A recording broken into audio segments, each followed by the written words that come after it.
যারা দেশের বাইরে থাকেন বা শহরে থাকেন আজকের ভিডিওটা কিন্তু তাদের জন্য। আজকের ভিডিওতে আমি উপস্থাপন করেছি কিভাবে গ্রামের মাটির চুলায় রান্না করা হয়, শিলপাটায় ভর্তা বাটা হয়। আপনারা কিন্তু গ্রাম খুবই মিস করেন, তাই না? যারা প্রবাসে থাকেন, শহরে থাকেন। তো আজকের ভিডিওর মাধ্যমে আমি আপনাদেরকে গ্রামের অন্যতম একটি অনুভূতি দেব। তো পুরো ভিডিওটা দেখবেন, আশা করি আপনাদের ভালো লাগবে। তো আজকে মিনি কিচেনে আমি রান্না করব ভাত আর সাথে হচ্ছে টমেটোর ভর্তা। তো দেখতে পাচ্ছেন প্রথমে আমি সব কিছু এখানে যোগান দিয়ে নিচ্ছি রান্নার জন্য যা যা লাগবে। এখানে আমি ভর্তার জন্য টমেটো কেটে নিয়েছি, তারপর পেঁয়াজ কেটে নিয়েছি আর ভাত বসিয়ে দিব এখন। এই তো দেখতে পাচ্ছেন এখানে একটা পাতিল বসিয়ে দিলাম, ভাতের পাতিল, তারপর পানি দিয়ে দিচ্ছি। এখন এটাতে ঢাকনা দিয়ে দিব পানিতে বলক আসার জন্য। আর এদিকে আমি চলে আসলাম এখন চাল ধোয়ার জন্য। দেখতে পাচ্ছেন এগুলো কত সুন্দর। এই যে এগুলো বাঁশের তৈরি খলি, আর ওই যে বাঁশের তৈরি কুলা, আরও অনেক কিছু আছে বাঁশের তৈরি।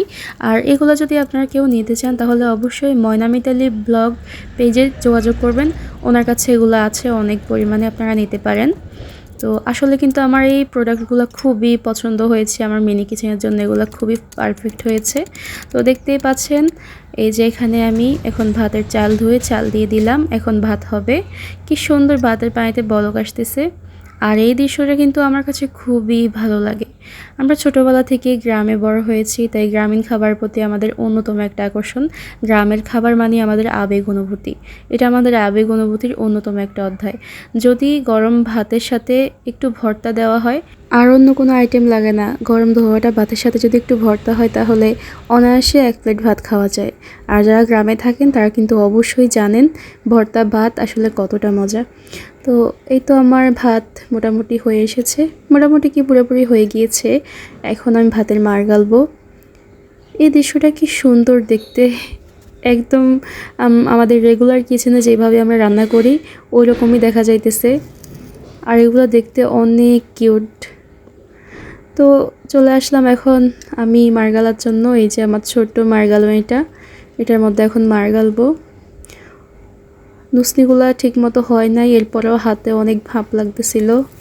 আজকে এমনিতেই দুপুরে রান্না করতে গিয়ে আমার হাতে একটু ভাতের মার পড়ছিল, তবে ফোসকা পড়ে নাই, এখনও জ্বলতেছে। তো এখন আমি ভর্তার আইটেম রেডি করতেছি। তো এখানে আমি টমেটো কেটে রেখেছিলাম, এখন টমেটোগুলোকে দিয়ে দিচ্ছি খোলার মধ্যে, এগুলোকে টেনে নিতে হবে। তো পরে দেখলাম এগুলোকে শুধু টাললে হবে না, একটু পানি দিতে হবে, না হলে এত ছোট খোলাতে আমি নাড়তে পারবো না। তো পরে একটু পানিও দিয়েছি। তো এই যে দেখেন এদিকে টমেটো সিদ্ধ হচ্ছে। তো আমার ভিডিওগুলো আপনারা কে কোথা থেকে দেখতেছেন অবশ্যই কমেন্ট করে জানাবেন। দেশের বাইরে থেকে দেখলেও কমেন্ট করবেন, শহর থেকে কারা দেখতেছেন কমেন্ট করবেন, বা গ্রাম অঞ্চলের কারা আছেন অবশ্যই কমেন্ট করবেন। আপনার কমেন্টগুলো পড়ে আমি অনেক অনুপ্রেরণা পাই। তো অবশ্যই আপনারা কমেন্ট করবেন। তো এই যে এদিকে আমার টমেটো প্রায় সিদ্ধ হয়ে এসেছে, পুরোপুরি সিদ্ধ হলে তারপরে নামাবো। আর টমেটো ভর্তা কিন্তু অনেকে হাতেও করে, তবে হাতে করার থেকে শিলপাটায় করলে কিন্তু অনেক ভালো লাগে। এই যে এগুলা সিদ্ধ হয়ে গিয়েছে, খুন্তি দিয়ে একটু চাপ দিলে ভিতরে ঢুকে যাচ্ছে। তো আমি এখন নামিয়ে নিব। এই তো নামিয়ে নিলাম, নামাতে গিয়ে একটা পড়ে গিয়েছে, পরে ওটা তুলে ফেলে দিয়েছি। তো এখন আমি মরিচগুলো খোলায় টেলে নিব। আর মরিচ টালার সময় এত সুন্দর একটা স্মেল আসে। আগে যখন আম্মু মরিচ টালতো তখন এটা কেমন জানি খারাপ লাগতো, মানে হাঁচি আসতো। এখন দেখি আমার কাছে গ্রানটা ভালোই লাগে, তবে হাঁচিও আসে। তো চলে আসলাম এখন ভর্তা করার প্রসেসে। এই যে আমি সব কিছু এখানে রেডি করে নিয়েছি, পেঁয়াজ, মরিচ, তারপরে টমেটো তো টেলে নিয়েছি। তো আগে আমি মরিচগুলো বেটে নিব।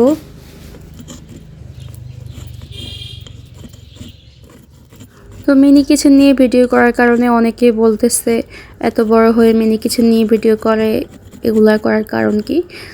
তাদেরকে বলতে চাই এগুলো হচ্ছে কন্টেন্ট, ছোট বাচ্চারা পছন্দ করে মিনি কিচেনের ভিডিও। কার্টুন দেখার চেয়ে এসব ভিডিও দেখা অনেক ভালো। বাচ্চাদের কার্টুন দেখলে কিন্তু মানে এগুলো খুবই খারাপ, বিশেষজ্ঞরা বলে আর কি। তো এর চেয়ে ভালো সুস্থ বিনোদন পাক এসব রান্না বাড়ার ভিডিও দেখুক, এগুলো আরও ভালো। আপনারা কন্টেন্ট চেনেন না, মানে এক এক মানুষ এক এক কন্টেন্ট বানিয়ে তারপর ইনকাম করে।